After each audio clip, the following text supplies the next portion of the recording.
Mare, di ka maniniwala. Naalala mo si Aling Maria? Yung kapitbahay natin? Yung nakatrabaho sa Saudi?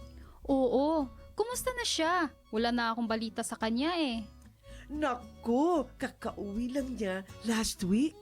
Tapos sabi niya, may kilala siyang recruiter. Sabi pa nga niya, kung gusto daw nating mag-abroad, pwede niya tayong tulungan. Mabilis makakaalis, walang poproblemahin, at maaahon natin sa kahirapan ang pamilya natin. Talaga ba? Pangarap ko talagang kumita ng dollars para sa pamilya ko eh.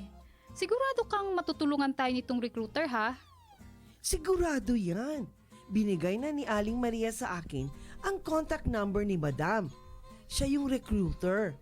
Okay talaga to si Madam kasi mabait daw at maraming koneksyon sa Saudi at Dubai. Sandali lang. Pag-isipan natin itong mabuti. Nasabi ba ni Aling Maria ang detalye ng trabaho, kontrata at mga babayaran bago aalis? Alam niyo naman, maraming mga illegal recruiter. Baka, imbis na magandang buhay para sa pamilya, ay trahedya ang maging bunga nito. Ang nega mo naman. Sure ako dito. Okay na to. Wait lang. Huwag makontento sa okay na to, lalo na kung tungkol sa pagtatrabaho abroad. Alamin ang tabang proseso ng pag-abroad. Huwag basta maniwala sa mga pangako para hindi maging biktima ng illegal recruitment at human trafficking. Protect yourself, protect your family, and protect your future. Bago maniwala sa nagsasabing okay na to, bumisita sa Department of Migrant Workers o DMW para sigurado ka.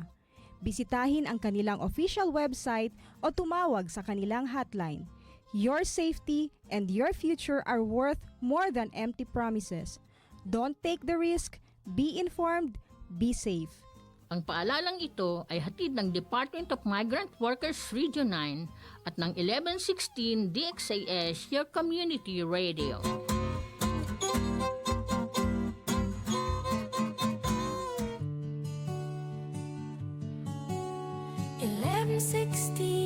DXAS, your community radio.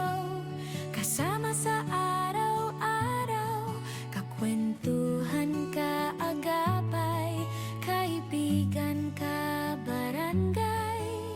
Ito ang radyo mo.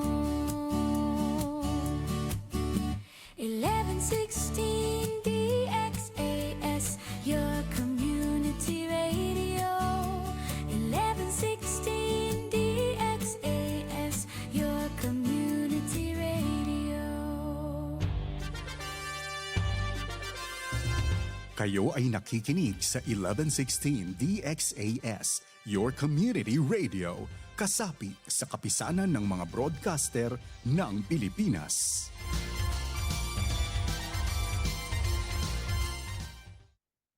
Ang tamang oras, ganap ng 6:00 ng umaga sa buong Pilipinas.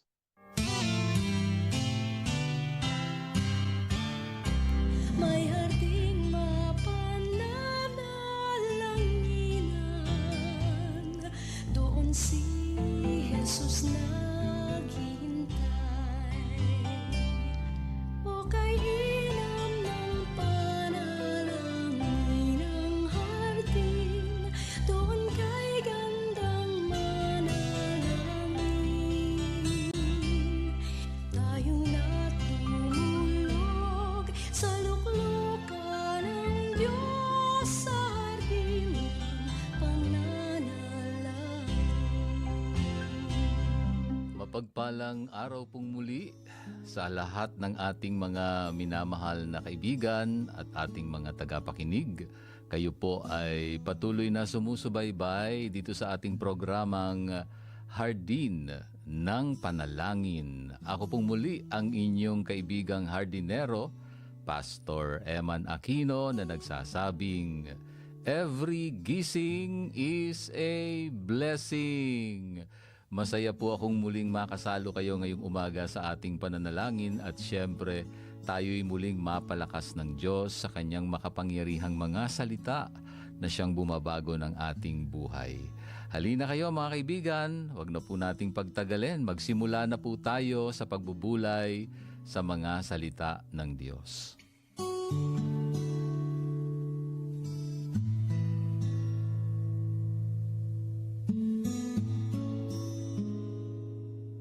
Mga ka-HNT, ngayong day 8 ng ating journey dito sa Hardin ng Panalangin, at ang ating pinagtutuunan ng pansin ay yung pagbabago ng ating perspective, no, sa buhay. Ang ating pagbubulayan ngayong umaga ay ang paksang minsan napakahirap pong tanggapin, pero napakahalagang matutunan. At yan ay ang pagtitiwala o trust in His timing, no, sa kanyang oras o God's timing. No, so yan yung ating titingnan ngayong umaga. Trust in His timing. At ang ating gabay po na talata ay matatagpuan sa Ecclesiastes chapter 3 verse 11. No? So aklat ng mga ngaral kapitulo 3 talatang 11. At ang sabi po dito, ginawa niya ang lahat ng bagay na maganda sa kanyang kapanahunan. He makes all things beautiful in His time. Alam niyo po, itong aklat ng Ecclesiastes ay traditional po na isinulat ni Haring Solomon, ang pinakamatalinong hari ng Israel, noong bandang huling bahagi na po ng kanyang buhay. No? Malapit na ang kanyang pagpanaw, bago siya pumanaw, no? Sa kanyang edad na yan, naisulat niya ang aklat ng Ecclesiastes. Isipin ninyo, si Solomon, naranasan niya na po ang lahat. No? Kayamanan, kapangyarihan, karangyaan. Pero sa kanyang pagtanda, napagtanto niya na ang buhay ng tao ay puno ng mga seasons, no? Maraming mga seasons o kapanahunan na kontrolado ng Diyos. No? Kaya yung kanyang sinabi dito sa verse na ating binasa ay sa kanyang kapanahunan. Merong panahon na talagang itinatakda ang Diyos sa buhay ng bawat isa sa atin. At yung panahon yan ay kontrolado niya. Well, sa kulturang Hudyo noon, napakahalaga po ng konsepto na yan na tinatawag nilang kairos. No? Kairos yung takdang panahon o takdang oras o appointed time ng Diyos, no, sa ating buhay. Na ito po ay ibang-iba doon sa ginagamit nating salitang kronos. O yung kronos ay yung oras sa relo nating mga tao. Yan. Ibang-iba po yan doon sa ating calendar, ibang-iba po yan sa ating orasan, o doon sa sinusunod nating 24 hours a day. No? So, isinusulat po ito ni Solomon para, alam niyo yon, paalalahanan po tayo na wala pong saysay, wala pong kwenta ang magmadali o mag-alala sa buhay. Dahil ang arkitekto po ng panahon ay ang Panginoon mismo. Wala pong ibang pwedeng kumuha niyan sa Kanya. Siya lang po ang may hawak ng bit. Siya lang ang talagang kumukontrol ng mga panahong itinakda niya ayon sa Kanyang kapangyarihan. Ngayon, anong ibig sabihin po nito sa atin ngayon, mga ka-HNP? Alam niyo po ba yun? Kadalasan, kapag may hinihintay tayong sagot sa prayer, di ba? Well, ano bang prayer natin? Siguro kasama dyan yung pamilya natin, mabigat ang mga kalooban, may bagahe, di nagkakasundo-sundo, pinagpipray natin yan. Or may breakdown ng finances o kaya naman ay kalusugan ng ating pangangatawan. Kailangan natin ng kagalingan sa karamdaman. At hindi ito dumarating agad. Pray tayo ng pray. Ang tagal na nating nagpe-pray. Pero hindi pa rin dumarating ang sagot. Ang tanong, ano ang pakiramdam natin? Yan, magandang pag-usapan yan, di ba? Kasi kung minsan ang nangyayari talaga ay natetense tayo, nadidisappoint tayo dahil ang tagal ng pinagpe-pray pero hanggang ngayon hindi dumarating. Pero ito, itanim nyo ng malalim sa inyong mga puso ngayong umaga ang katotohanan ito. Ang pagkaantala o ang delay ay hindi pagtanggi o denial. Maganda hong maitanim yan ng malalim sa puso natin.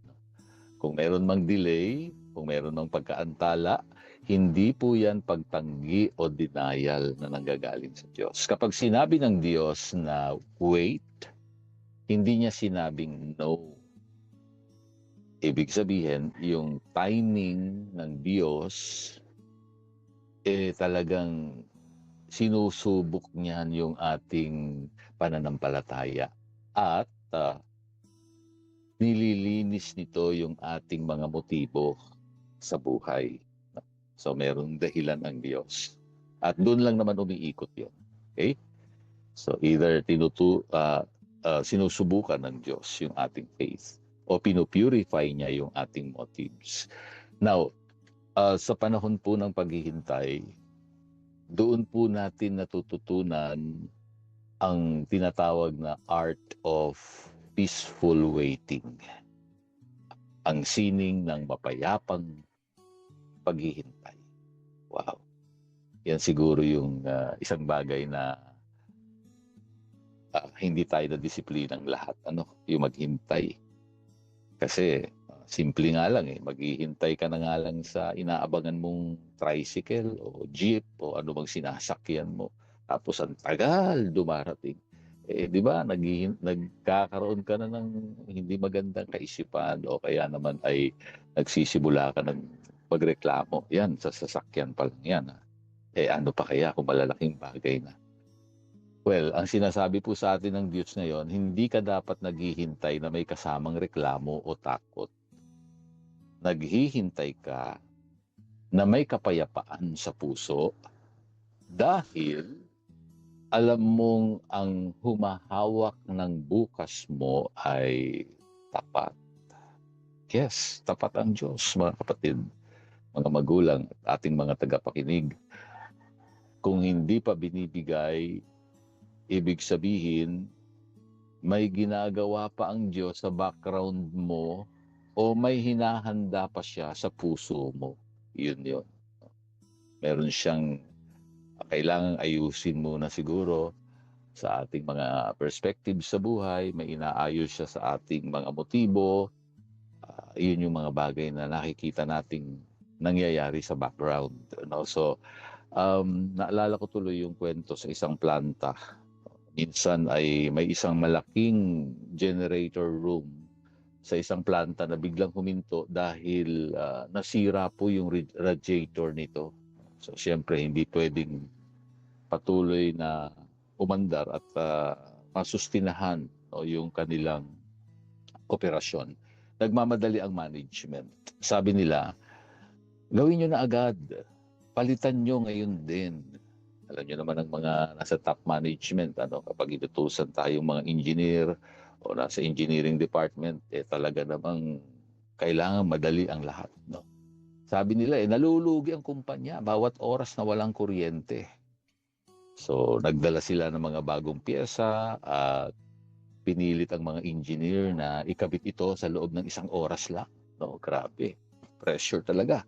At dahil sa pagmamadali at pressure, naikabit nga ang bagong radiator. Pero, hindi na-check ng maayos ang pressure valves at cooling system dahil kulang na nga sa oras. Naku, pagka-start ng generator, sumabog ang makina. mas malaking sira po ang nangyari, mas malaking gastos, at syempre, mas matagal na blackout. At nang dumating ang isang senior mechanical engineer, ngumiti lang po siya at sinabi, ang pag-aayos ng malalaking makina ay hindi karera o unahan. May tamang proseso, may tamang cooling down period, at may tamang oras para maging stable ang pressure bago ito paandarin. Ganda ng wisdom na yan, ano?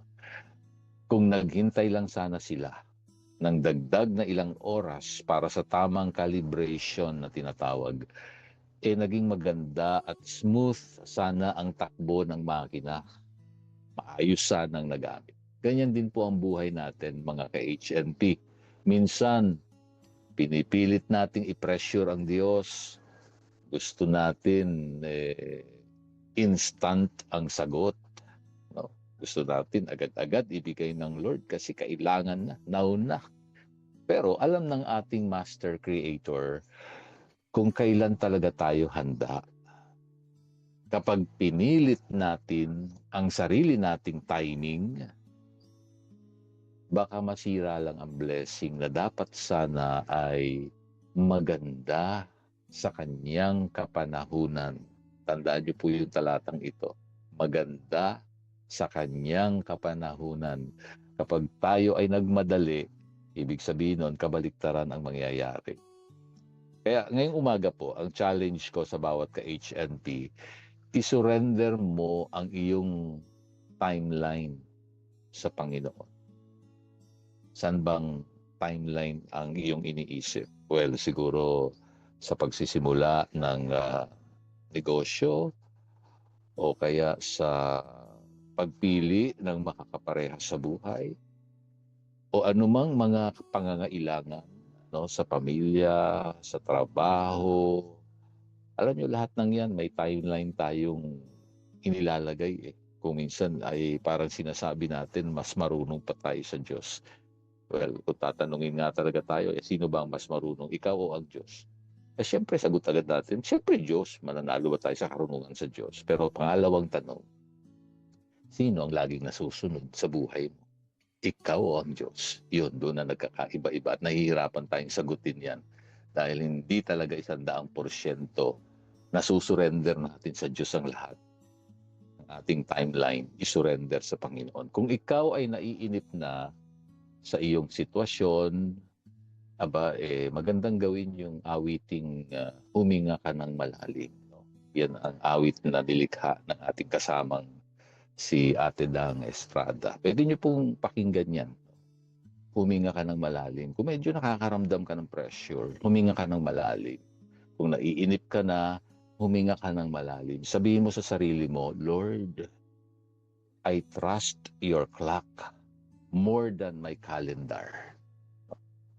Pagkatiwalaan mo ang panahon ng Diyos kaysa sa oras o kalendaryo o araw na tinatakda mo sa buhay mo. Magtiwala ka na bago matapos ang taong ito o sa tamang panahon na itinakda niya, gagawin niyang maganda ang lahat. Muli, salamat po sa inyong patuloy na pakikinig dito sa ating programang Hardin ng Panalangin. Lagi nating tatandaan, bawat araw ay biyaya. Ako po ang inyong hardinero, Pastor Eman Aquino, na nagpapaalala dito sa Hardin ng Panalangin, ang bawat luhang itinatanim ay aanihin bilang kagalakan.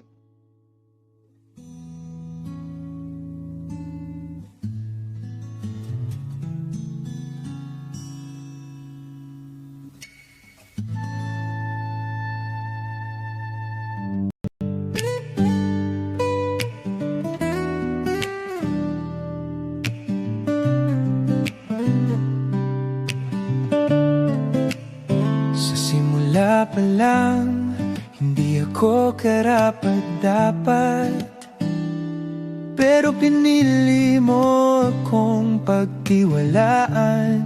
O Diyos, sa mga gawain mo ako'y ginamit. Sa paglilingkod ko, katapatan mo'y nakita. Sa pagmamahal mo, ako'y tinubos. Sa biyaya mo, ako'y tinawag. Sa pag-ibig mo, ako'y tinanggap. At patuloy akong maglilingkod sa'yo.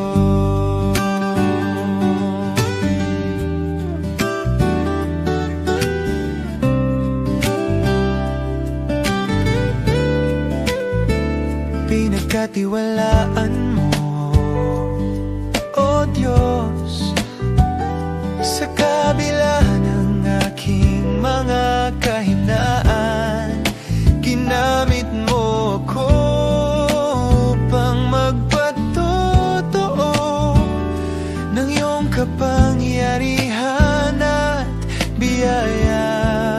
Sa hirap at ginhawa, ikaw ang sandigan sa mga pagsubok. Ikaw ang lakas sa mga laban. Ikaw ang tagumpay sa mga pangarap. Ikaw ang gabay.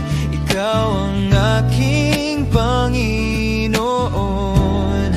Kahit saan ako ay iyong dalhin, ikaw lang ang susundin hanggang sa huli.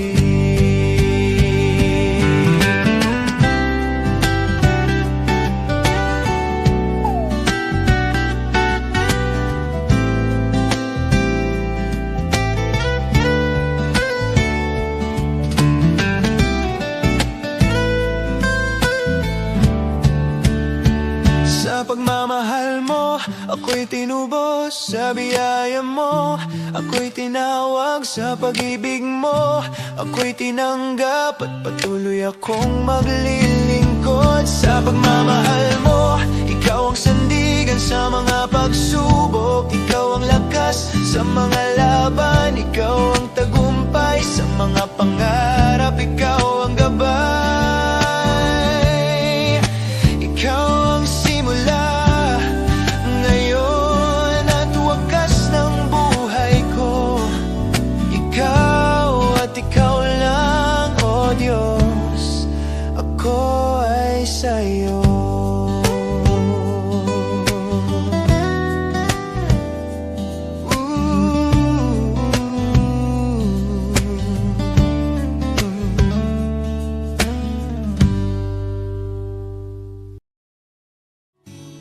Sa bigkis ng pag-ibig, ating ipabatid sa Diyos ang kahilingang paggabay sa ating mga kabataan.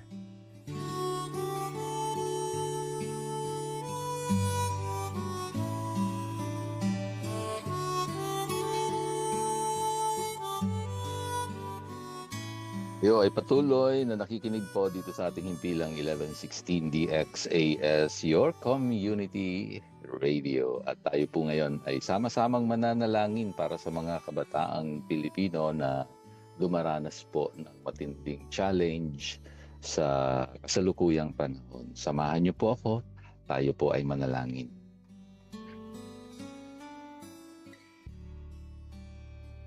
Mapagpalang Ama na makapangyarihan sa lahat. Ikaw lamang ang Diyos, wala na pong iba. Lumalapit po kami sa iyo sa hardin ng panalangin na may mapagpakumbabang puso. At dinadala po namin ngayon sa iyong harapan ang susunod na henerasyon, ang mga kabataang Pilipino ngayon. Lord, nakikita mo yung mga issue na kinakaharap po nila.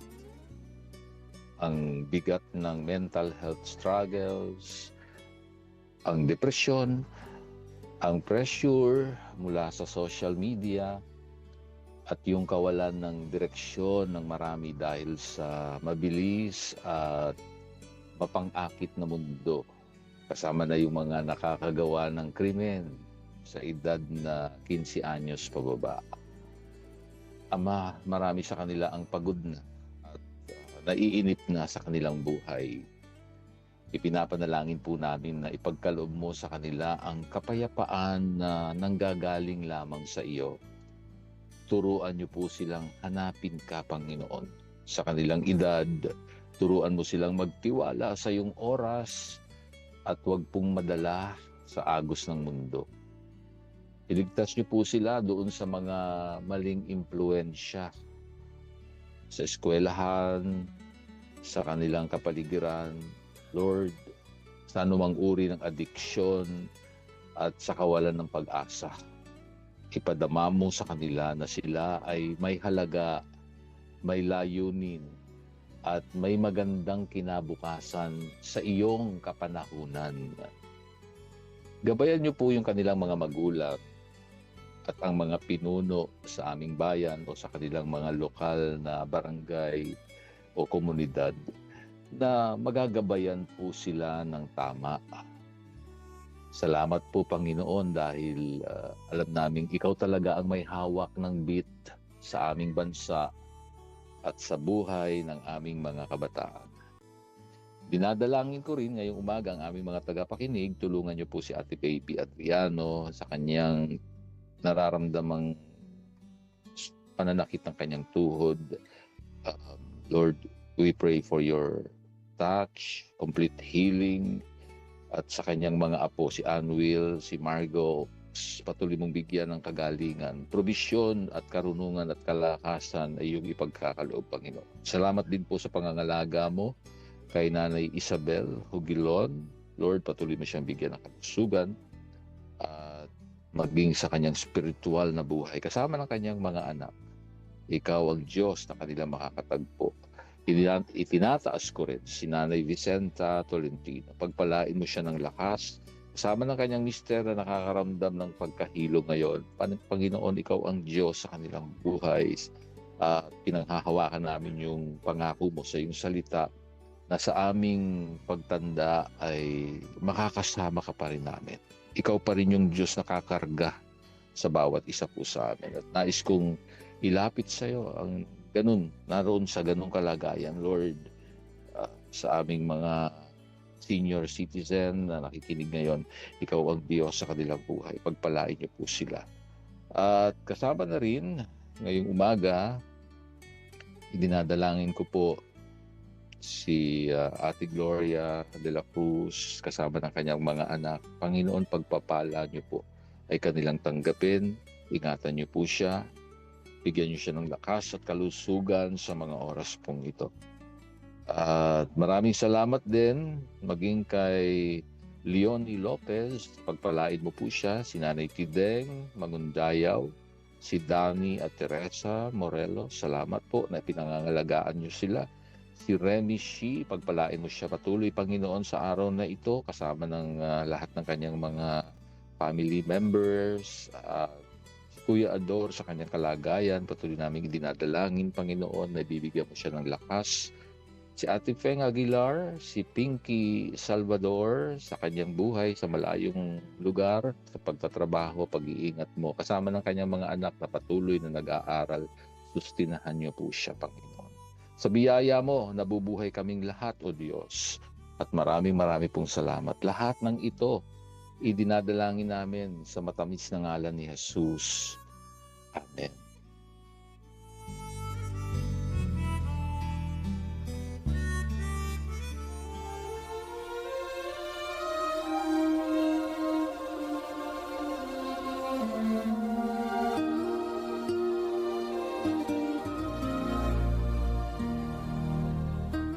Kagalangan ko po ang maging lingkod ng Diyos sa inyong buhay dito pa rin sa Himpilang 1116 DXAS, your community radio.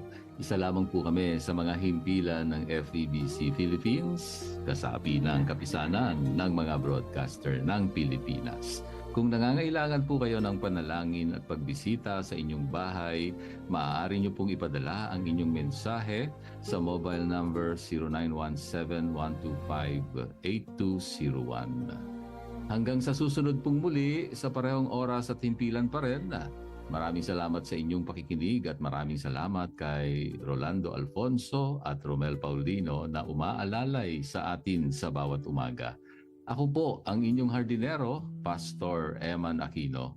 Paalala po muli, sa lahat ng ating ginagawa, luwalhatiin natin ang Diyos.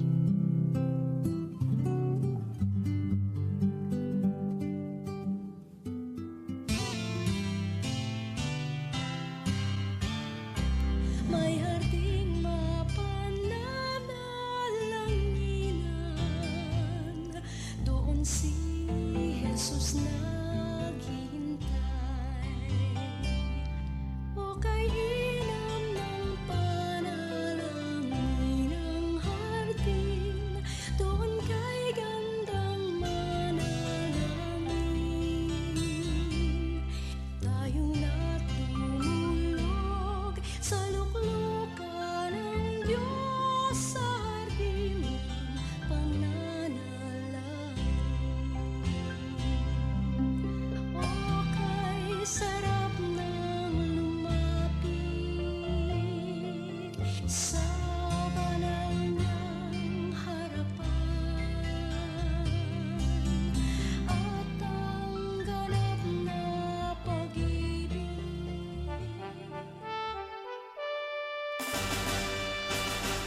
Fuerza Naval, ang inyong hukbong dagat sa kanlurang Mindanao. Programa natin to dahil pagsama-sama may pag-asa, pagtulong-tulong may pagsulong. Mapapakinggan tuwing Sabado alas 11 ng umaga. Dito lang sa 1116 DXAS, your community radio.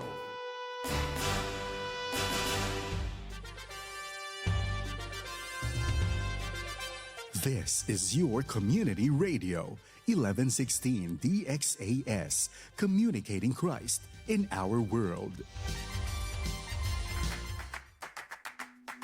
Mula noon hanggang ngayon.